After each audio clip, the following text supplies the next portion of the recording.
What's up everybody, Dylan Frazier here. I am sponsored by Selkirk and I play on the pro scene. We're talking about mastering the soft game. This is part 7.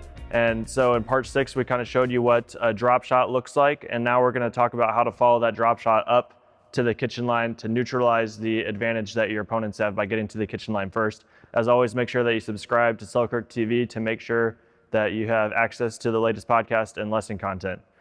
All right, so working away from the baseline to kitchen line here, we kind of showed you guys how to execute the third shot drop. Now we're going to talk about following it in.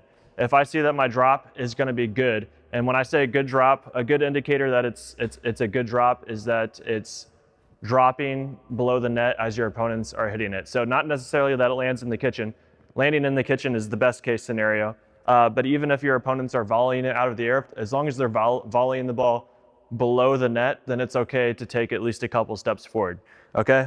If your drop is high, you're gonna wanna stay back.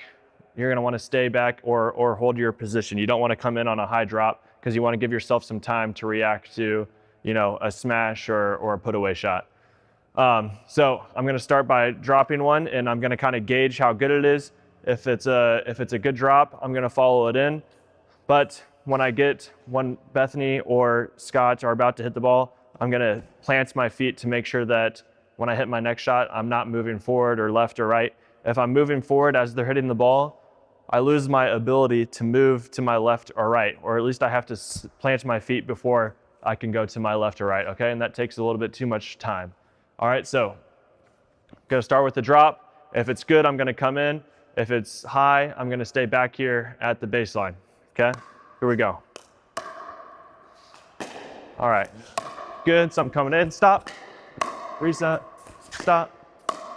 All right, and now I'm at the kitchen line, okay? You can never have too much time. So when in doubt, just go ahead and plant your feet and make sure that you're in a good position to hit that next shot. The other thing to cover is kind of the reset block here. When I'm resetting into the kitchen, I kind of have a softer grip on my paddle, and I want the ball to kind of go over the net with a lot of space again. So kind of similar to the drops and dinks, everything's kind of going over the net with a lot of space. And same thing on my reset volleys. If I pop it up a little bit, I'm going to maintain my position, or if I have enough time, I even may take a couple steps backward and then plant my feet to buy myself some more time. And you're kind of you're in a hurry to get up to the kitchen line, but not so much of a hurry that you're gonna be running through your shots or out of control when you're hitting it. Okay, so I'm gonna get up to the kitchen line as quickly as I can, but at the same time, I'm not gonna be afraid to just plant my feet, so I'm in a good position to hit a reset block if I need to. Okay, a few more examples of making it up to the kitchen line. So that one's a little high. I'm gonna stay back. Oops, sorry. I'm gonna stay back. Stay back. I'm gonna wait for a good one. There's a good one. Gotta come in a little bit. Stop. All right. And now I'm at the kitchen line. Okay. So on that point, I just kind of, I waited until I got a good ball to come in on, and then I made my way up to the kitchen line slowly. Now, if you're in the position of Bethany and Scott, your goal is to keep me away from the kitchen line as long as possible. And the best way to do that is to target my feet. That's gonna be the most difficult spot for me to handle. All right, and if you're Bethany and Scott, you're gonna try to maintain your advantage of being at the kitchen line as long as possible. That being said, once I get up to the kitchen line close, you might just, if you're Bethany and Scott, you may just start the dink rally, because if you speed up here, I'm able to quickly step in and counter.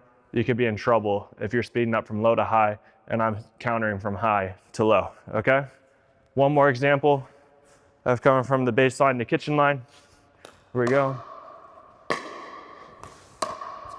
Coming in a little bit, coming in, oh. Gotta give myself a little more margin over the net. Here we go. There's a good, decent one. There we go. And that's a great spot for Bethany to target right there, right at my feet. That was a difficult shot for me to handle. And there you go. That's how you make it from the baseline to kitchen line.